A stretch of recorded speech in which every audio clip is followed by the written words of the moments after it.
Hi, friends. Welcome you all back to our learning of the areas in governance. So, in this educational interaction that we're going to have now, let us discuss about a very, very hot topic for any year in the mains or even in the interview, my dear friends, or probably even in the essay, if I'm not wrong. Okay, so you would have guessed the topic by now. The topic is role of civil services in democracy. What you're all becoming, what you're all aspiring to become. Yeah, your role in a democracy. What is your role in a democracy? Because for the first time, when civil service was envisaged, probably during the in the modern times, in the times of Weber, it was envisaged as the institution which will be the instrument of state. But now, it actually works in the larger context of democracy. What I'm trying to tell you is, we had what we called as bureaucratic governments. Bureaucrats used to rule the roast, which is not the case now. We have democratic governments, and in democratic governments, bureaucracy plays a supporter role. That supplementary supporter role to the smooth functioning of democracy. So let us try to understand, my dear friends, in greater detail, what is civil services? What is its role in democracy? What do you call? How its role is to be looked at in the 21st century as compared to the time when it was created for altogether different purposes or in altogether different context. All right, my dear friends. Superb. Now, having said this all, first let us try to understand what is civil service, because we generally keep using this term civil service. Let us first try to understand what it is. As you know, any state will have two types of services at large. One is the military service, which defends its borders, okay, which defends its borders or which facilitates its desire to expand, probably desire to expand its territory. That is military service. And two is civil service. So civil service will include all those services rendered by the government which is not military in nature.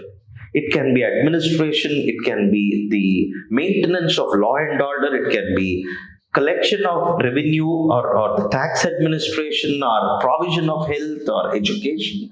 All these things, my dear friends, welfare administration, all these various interventions that government will have in the lives of its citizens, in any other form other than providing the defense or the military service, will be termed as civil service. Is that okay, my dear friends? So, civil service primarily, this is a broader definition of civil service. If you look into narrower definition of the civil service, when I say narrower, I'm just talking about more a limited definition. Okay, not in any way I'm undermining the the contribution of the service or what it stands for. In a limited definition of civil service, civil service is the executive branch of the state. The one that is responsible to getting things done. Okay, that is civil service. All right. Now, you may be thinking, so within executive, in a democracy, we'll have the political executive and the permanent executive. Who is to be called as civil service? As you all very well know, which I'm only reinforcing to you right now, political executive in a democracy keeps changing. Civil service is a name associated with the machinery of executive that stands permanently, providing that much needed stability to the governance. Are you connecting to what I'm trying to tell you, my dear friends. Hope you're all, hope everything that I'm talking about is making sense. If not, I have this small request for you. Just rewind, replay. You will properly connect the dots. All right. And as I explain to you further, I'm going to break it down further and make it all the more simple for you, my dear friends. Okay. Now, having said this, my dear friends, so you know now what is civil service. Civil service is anything other than military service. So is civil service everything about the state? Yes, in a broader definition, but in its more specific and limited definition, it's to do with the executive arm of the state. As we look into the executive arm of the state, even more specifically, it is to do with the permanent machinery, the permanent arm of executive, which is also called as bureaucracy. Is that okay, my dear friends? Perfect. That is civil service for you, and that's what you're all aspiring to get into. Yeah, you're aspiring to get into the permanent arm of the state. Okay. Now, fine. Does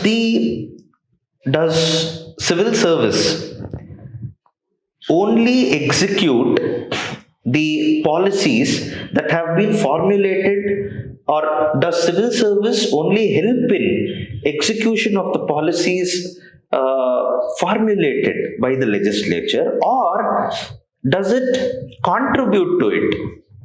So, other than the executive role, does the civil service not have any other role at all in the state? Doesn't it have any form of role in the judiciary, however minimal it can be? Doesn't it have any role in the legislature? Questions like this can be lingering in your head. Actually, it has its it has its contribution in every arm of the government, but predominantly in the executive arm. How? See, in policy formulation, a lot of inputs needs to be given, which is the I can't say prerogative, but responsibility of civil service. Yeah, providing that value inputs and the technical inputs to the lawmaking exercise. It's civil service. Civil service does it, my dear friends. And in the position of a district magistrate, a civil servant will have a judicial role. Yeah, it's a partial judicial role, administrative adjudication, we say. Okay, so it's there everywhere. Civil service. That's why we took a broader definition, and in the broader definition of civil service, we are it's. Civil service as a term encompasses everything that is facilitated by the state other than the military service. But even in its narrower definition, where it only confines itself to executive arm of the state, what I'm trying to tell you is it has some role in it has, of course, not some role, but a very predominant role, because it's what actually gives the policy advice and all that. And it also has a role in the judiciary in the form of administrative law and all that, my dear friends. Connecting to what I'm trying to tell you, hopefully things are properly settling down, my dear friends. Let's now look into, with more specificity. What is the role of civil service in a democracy? I look at it primarily in terms of 5 pillars, my dear friends. Civil service acts as, civil service becomes 5 different pillars on which the democracy rests, democracy stands. In fact, these pillars have to be so strong that any vibrant democracy, any successful democracy, invariably has to have these 5 pillars very, very strong and well rooted to be able to function to its highest level of effectiveness, or in its intention to serve the public, to which it is meant to be there. Democracy of the people, by the people, for the people. Okay, so I look at civil service in terms of five pillars. Number one, I see it as a value guardian. Actually, write like this, my dear friends, because everybody in the exam will write those same kind of what do you call? They would have crammed it up from some textbook, and it acts as so and so. Or I mean, like when I see the answer papers of many students, people generally consult some source, and which is especially in the form of some institute notes, and everybody tries to write the same. I think that kind of approach will not fetch us those extra marks in the exam, my dear friend. So, keeping that in the mind, think on your own 2 feet, having clearly come into terms with what the civil service does or what you are trying to become in your life. Okay, think about it and list it out in this way. Okay, having said that, my dear friends, the first role that I see for civil service in any democracy, either in a democracy that is just born, or a democracy that is maturing, or a democracy that has already evolved, any kind of democracy, my dear friends, civil service acts as a value guardian. It guards the values by which the democracy has been built in first place. American democracy may not be same as the Indian democracy. Indian democracy may not be it may not be all the same as the democracy in Britain. Yeah, the values, the foundational values of our democracies may be different. And generally, as you know, these foundational values of our democracies or the democratic states gets to take a form and shape in our constitution. So whenever the legislative arm of the state, the representatives of people, when they come together and they will have to formulate the law, for which civil service has to provide much needed inputs, technical inputs, the value inputs. Civil service ensures that there is conformity of the law in question with the constitution. Okay, so it acts as a value guardian. Civil service ensures that policies created are always in concurrence with the values enshrined in constitution, and it's not in any way deviating from it. Do you get that, my dear friends? Yeah. Plus, when it comes to execution of policies, again, civil servants or the civil service acts as value guardians. In execution, they ensure that the execution is not violating the cardinal principles of constitution. Fundamental rights of citizens are taken care of. There are principles that should guide the state in its dealing with the citizens or in formulation of law. Everything is taken care of, my dear friends. Are you connecting to what I'm trying to tell you? Now, when I say formulation of law as an executive exercise, I'm talking about the subordinate legislation, the rules, regulations, guidelines that will have to be created at the level of civil service. Okay, my dear friends. All right. So, the first,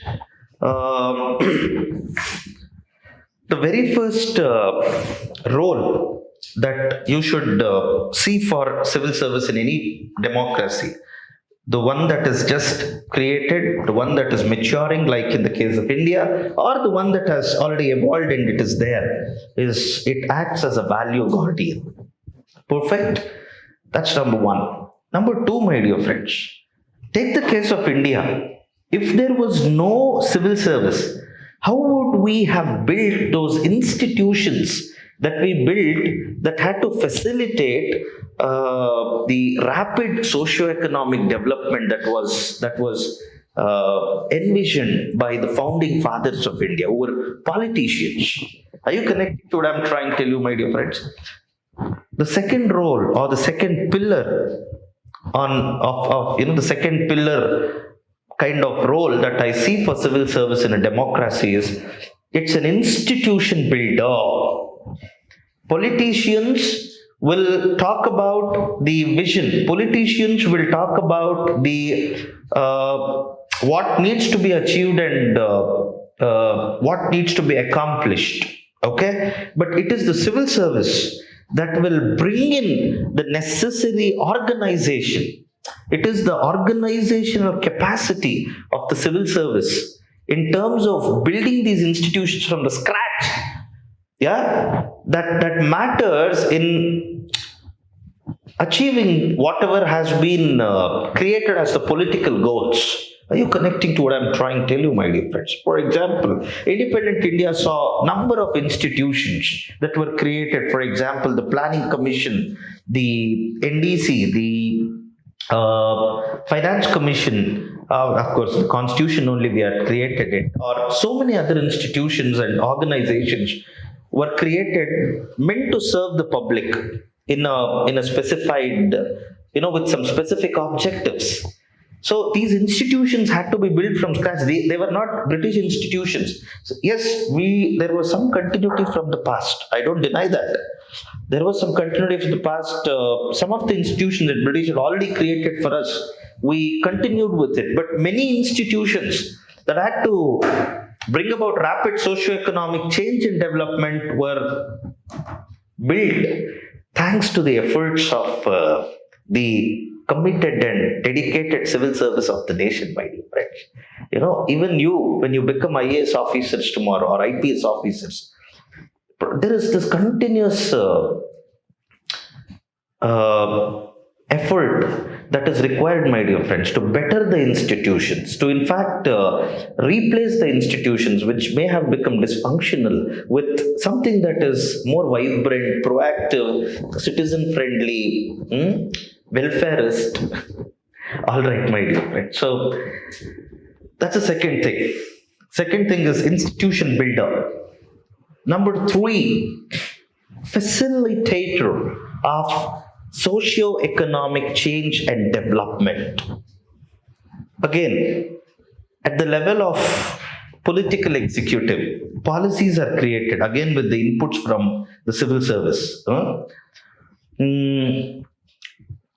Again, see now the much more broader definition of civil service within the narrower definition that we have now, where we call civil service as the executive arm, that to the permanent executive arm. In the permanent executive, some say some associate civil service with just that that topmost layer of permanent executive that works in liaison with the political executive. But then when we talk about the permanent civil service or the permanent executive, and in a slightly broader definition, we can include everyone who works in a permanent capacity, whether he is working as an attender in a public service institution, or is working as a clerk, or is working as a security guard, or is working as a desk officer. Everyone comes under civil service. Now, don't you feel, my dear friends, it is this rank and file of civil service that is actually facilitating, that is actually at the face of providing the services, public goods and services to the citizens. Do you get that, my dear friends? Okay, so that's the third role that I see for civil service, okay, which is facilitator of socio-economic change and development. All the socio-economic change and development. See, please don't undermine the kind of socio-economic change that has been brought about in the post-independent India. We actually shifted from a country. When we were under from a British state, which was largely a police state, to when we made a transition to a welfare state, we had to build institutions, start from scratch, be that catalyst of promoting the socio-economic change, the mindset of people had to be changed in first place. From ignorance, we had to make them more aware of development. From illiteracy, we had to make them an educated country. From poverty and deprivation, we had to take them to, healthiness. Yeah, health plus happiness. That's what I mean by healthiness, my dear friend. Don't use that in the exam. That's my creation. Okay, use it in an essay or probably in your interview, my dear friends. Okay, I love that word, healthiness. Now, so there was civil service everywhere to facilitate the socio-economic change. When you went and told people, hey, look, you have to have a leaner family size, no one was willing to listen to you, because they thought only if I have dozen kids, some 3 or 4 will survive. But on one hand, when civil service was building institutions from scratch, the primary healthcare centers that catered at a better level compared to the British state in providing health services to the citizens, all right, from the time of their birth, at a level of infantile medical care or the child medical care or the pregnant or the lactating mother care, all these things, civil service knew that that era is gone where you have to have dozen kids only to see some 3 or 4 survive. They knew that now if you have dozen kids, at least you will have a cricket team alive and kicking, thanks to the institutions that were again created by the efforts of civil service. So they had to change the mindset of people. Are you connecting to what I'm trying to tell you, my dear friends? Perfect. So that is about facilitating socio-economic change and development. So mindset had to change on so many fronts, my dear friends. Communal frenzies were there. People had to be introduced to ideas of communal harmony, the friendliness, the spirit of cooperation, national integration, all those things, my dear friends. Facilitate. The fourth role that I see for civil service in democracy, the fourth pillar is stabilizer. What is a stabilizer, my dear friends? Generally, you have the stabilizer with your fridge, with your TV and all that. No, now they are all inbuilt, my dear friends. But if you remember, when you first saw this in your life, fridge, TV and all that, you used to have the stabilizer, which would ensure that even when there is a power cut, it will provide continuous power supply to keep things going, and also it will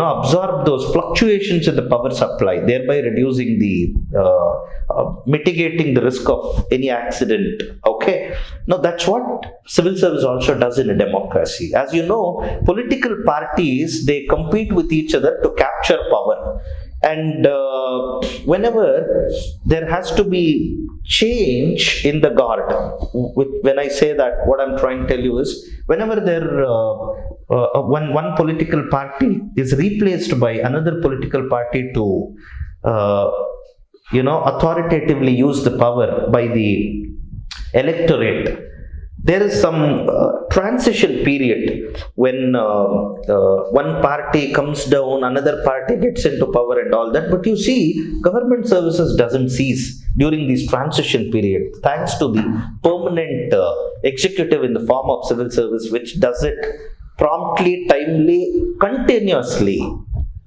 Get that point, my dear friends. Not only that, if you take, for example, the case of India, there's something called the president rule at the level of federating units, the state governments, where the elected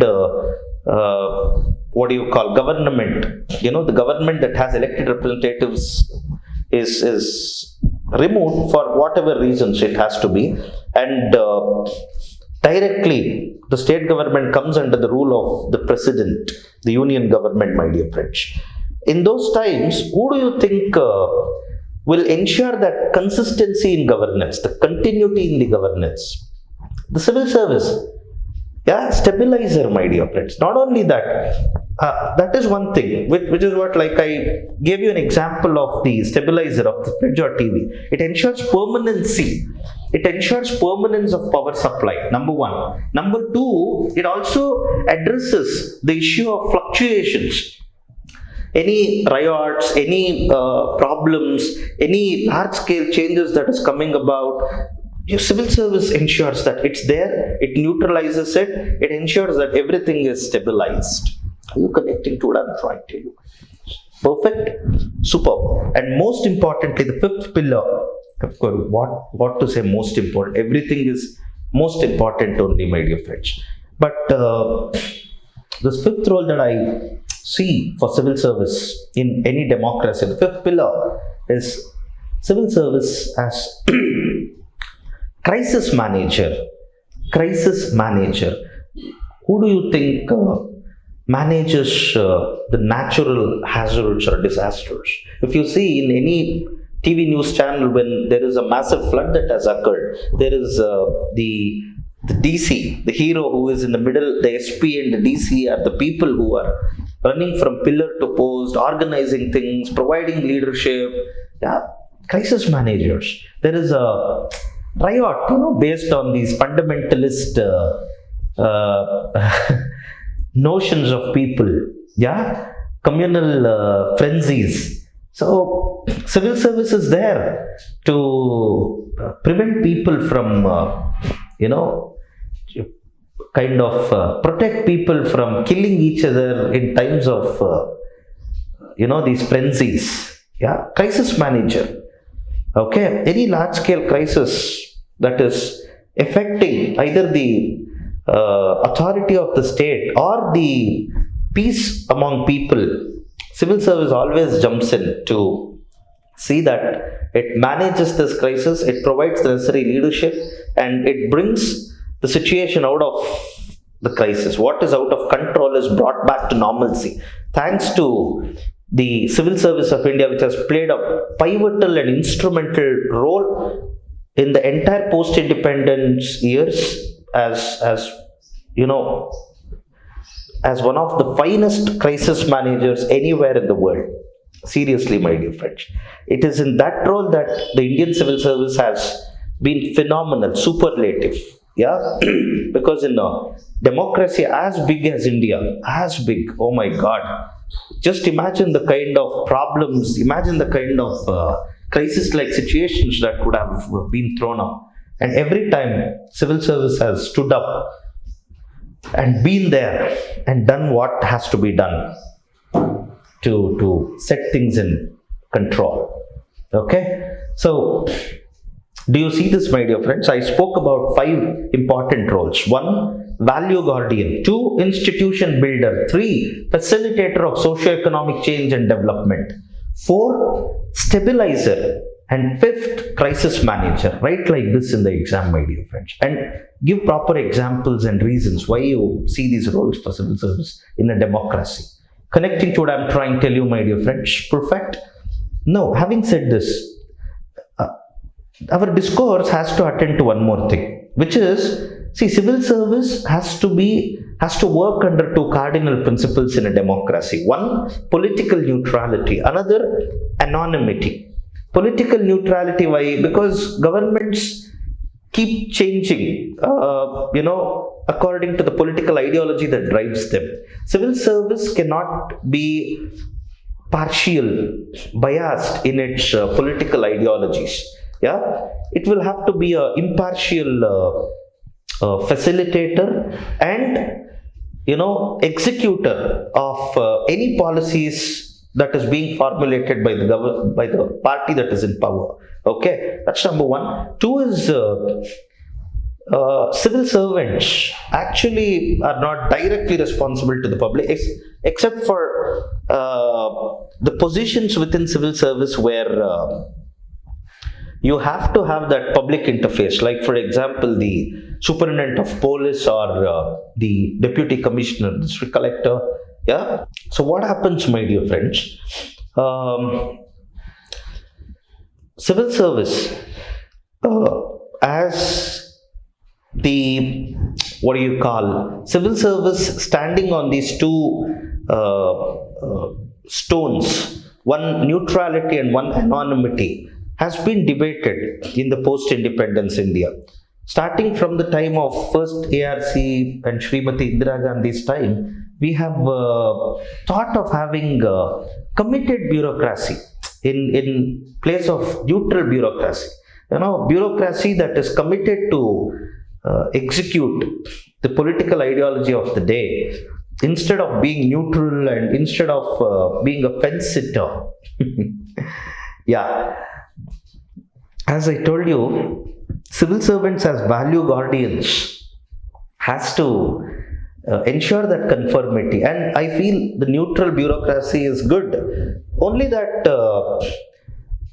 the civil service in its present avatar, or in the avatar that it envisaged in the last 4 to 5 decades, can change if some of the criticisms that is leveled against it, some of the allegations leveled against the bureaucracy as being status quoist, it has empire building attitude, it is ivory towerish, it is if all these things it is red tapist, if all these things can be taken care of, a neutral bureaucracy will do good more than harm, is what is my opinion, my dear friends. Actually, the other